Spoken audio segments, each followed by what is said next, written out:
अपना स्थान ग्रहण कीजिए मंत्रीजनों। ठीक है, बैठ जाइए। तो मैं आपसे कुछ प्रश्न पूछना चाहता हूँ, पूछ सकता हूँ? तो ठीक है, पहले आप बताइए आपको क्या काम सौंपा गया था? मुझे रास्ते का काम सौंपा गया था। आपने वो काम किया? हाँ दीवान जी, हमारे नगर के सारे रास्ते पक्के। ठीक है, अपनी जगह पर बैठ जाइए। अभी आप बताइए आपको क्या काम सौंपा गया था? जी दीवान जी, मुझे कुएं का काम सौंपा गया था। तो आपने वो काम किया? जी दीवान जी, एक कुएं का काम हो गया है, दूसरे कुएं का काम बाकी है। तो कब होगा? 2 दिन लगेंगे दीवान जी। ठीक है, अपनी जगह पर बैठ जाइए। धन्यवाद दीवान जी। अभी आप बताइए आपको क्या काम सौंपा गया था? मुझे स्वच्छता का काम सौंपा गया था दीवान जी। तो आपने वो काम किया? जी दीवान जी, हमारे नगर में पूरी स्वच्छता है। ठीक है, गंदगी हो तो उसे साफ करवा दीजिए। ठीक है। ठीक है, बैठ जाइए। धन्यवाद दीवान। महाराज का आने का वक्त हो गया है, महाराज अभी आते ही होंगे।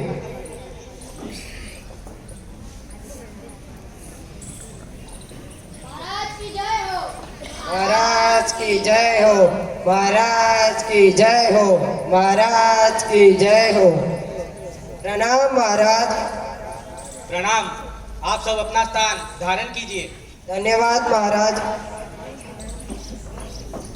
दीवान जी, मैंने जो आपको काम दिए थे वह सब हो गए? जी महाराज, सारे काम हो गए हैं। सारे मतलब कौन कौन से? कुएं का काम, रास्ते का काम और स्वच्छता सब कुछ हो गया है।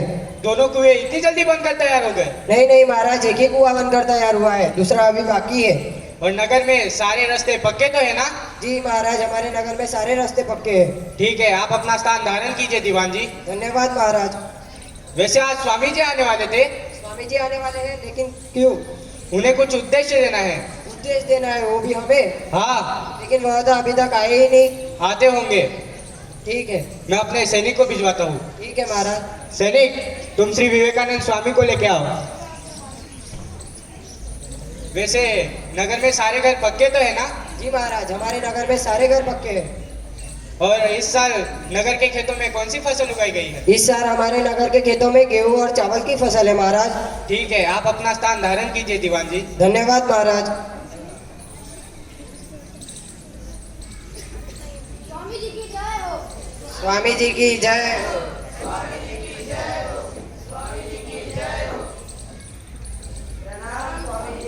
प्रणाम मंत्रीजनों, अपना स्थान ग्रहण कीजिए। प्रणाम स्वामी जी। प्रणाम पुत्र। आप अपना स्थान धारण कीजिए। धन्यवाद पुत्र। महाराज, आप ही किन स्वामी को बुला ले आए हो? क्यों, क्या हुआ मंत्रीजान? यह हमारे नगर में अंधविश्वास फैलाते हैं। यह तुम क्या कह रहे हो? मैं सच कह रहा हूँ महाराज, इनको तो मंत्र भी पढ़ने नहीं आते। अभी तुम रुको स्वामी जी। बोलो पुत्र। आप हमें एक मंत्र सुनाइए। ठीक है पुत्र। कर्मण्यवादी का रस्ते माफलेषु कदाचन, जिसका अर्थ होता है हमारा लक्ष्य सिर्फ हमारे कार्य पर होना चाहिए, किंतु उसके फल पर नहीं। ठीक है स्वामी जी, आप अपना स्थान धारण कीजिए। ठीक है पुत्र। मंत्रीगण, यह तुम क्या कह रहे थे? इन्हें तो मंत्र भी आते हैं। मैं नहीं महाराज, यह हमारे नगर के वासी कह रहे थे। तुम और तुम्हारे नगर के वासी दोनों ही मूर्ख है। सैनिक, तुम इसे बाहर ले जाओ।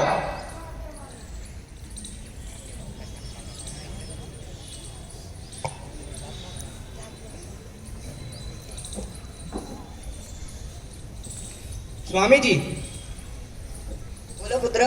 मैंने सुना है आप बहुत बड़े पंडित हो। हाँ, मैं बहुत बड़ा पंडित हूँ।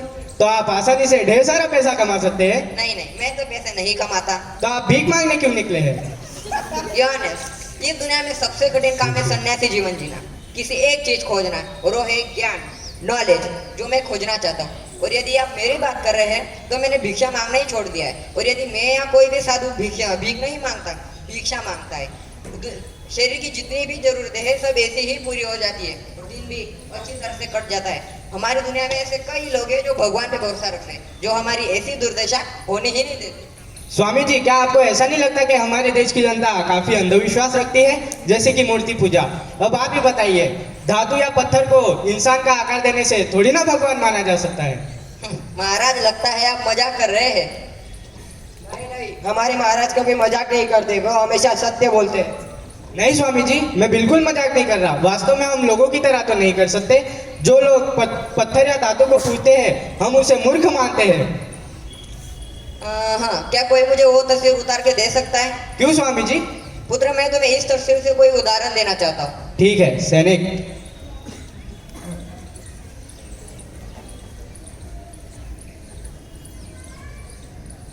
हाँ धन्यवाद। तो मंत्री जन, यह तस्वीर किसकी है? यह तस्वीर हमारे महाराज की है। क्यों, क्या हुआ? तो दीवान जी, अब आप एक काम कीजिए, इस तस्वीर के ऊपर थूकिए। महाराज, स्वामी जी आप ये क्या कह रहे हैं? यह हमारे महाराज की तस्वीर है और आप हमें इस पर थूकने के लिए कह रहे हैं। अरे घबराइए मत, मैं कहता हूँ थूकिए, इस तस्वीर के ऊपर थूकिए। स्वामी जी मुझे क्षमा करें, ऐसी गिरी हरकत मैं नहीं कर सकता, मुझे माफ कीजिए। दीवान जी, मुझे बड़े अफसोस के साथ कहना पड़ रहा है कि आप मूर्ख है। महाराज, ये आपके स्वामी मुझे क्या कह रहे हैं? स्वामी जी, यह आप क्या कह रहे हैं? इसके लिए हम आपको दंड भी दे सकते हैं। क्यों पुत्र, तुमने ही तो कहा था ना, जो धातु या पत्थर को पूजता है वह मूर्ख है। उसी तरह दीवान जी, अगर आपके तस्वीर को पूजते हैं तो वो भी मूर्ख हुए ना। देखिए महाराज, यह आपकी तस्वीर है, आप नहीं, आपका ध्येय नहीं। तभी जो आपकी इज्जत करता है वह भी इस तस्वीर की इज्जत करता है ना। उसी तरह लोग मूर्ति की नहीं, मूर्ति में बसे भगवान की पूजा करते हैं। बस बस स्वामी जी, और शर्मिंदा मत कीजिए। हम भटक गए थे और आपने हमें सच्चा रास्ता बताया है। आप महान है स्वामी जी, और हमें माफ कर दीजिए। आज के बाद हम मूर्ति में बसे भगवान की ही पूजा करेंगे। सुखी रहो पुत्र।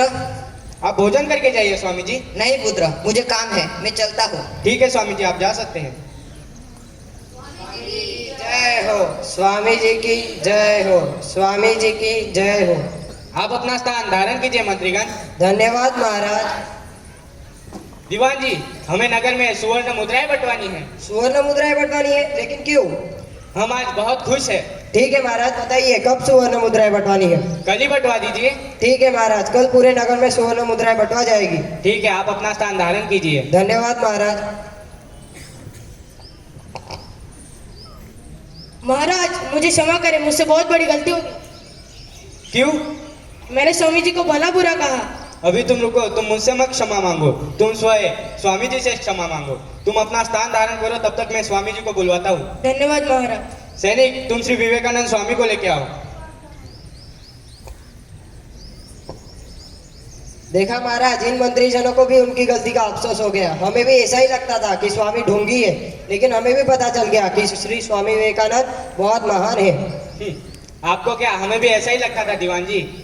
आज हमारे पूरे नगर को पता चल गया कि श्री स्वामी विवेकानंद बहुत महान व्यक्ति है।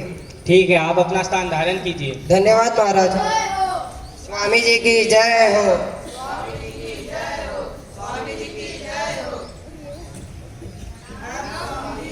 प्रणाम मंत्रीजनों, अपना स्थान ग्रहण कीजिए। प्रणाम स्वामी जी। प्रणाम पुत्र, दोबारा बुलाने का कष्ट क्यों लिया तुमने? इन मंत्रीगण को आपसे क्षमा मांगनी है। स्वामी जी मुझे क्षमा करें, क्या हुआ पुत्र? मैंने आपको भला बुरा कहा। कोई बात नहीं पुत्र, अक्सर ऐसा होता रहता है। जब भी मैं किसी नगर में उपदेश देना चाहता हूँ तो लोगों को ऐसा लगता है कि मैं बुरा हूँ, मैं ढोंगी हूँ। तुम अपना स्थान धारण कीजिए। धन्यवाद स्वामी जी। स्वामी जी, आप जा सकते हैं। ठीक है पुत्र, मैं चलता हूँ। जय हो स्वामी जी की जय हो, स्वामी जी की जय हो। आप सब अपना स्थान धारण कीजिए। धन्यवाद महाराज। हमारे भोजन का समय हो चुका है, हम जा रहे हैं। ठीक है महाराज। प्रणाम महाराज। महाराज की जय हो, महाराज की जय हो, महाराज की जय हो। ठीक है मंत्रीजन, आपका भी जाने का वक्त हो गया है, आप भी जा सकते हैं। धन्यवाद दीवान जी। ठीक है, जाइए।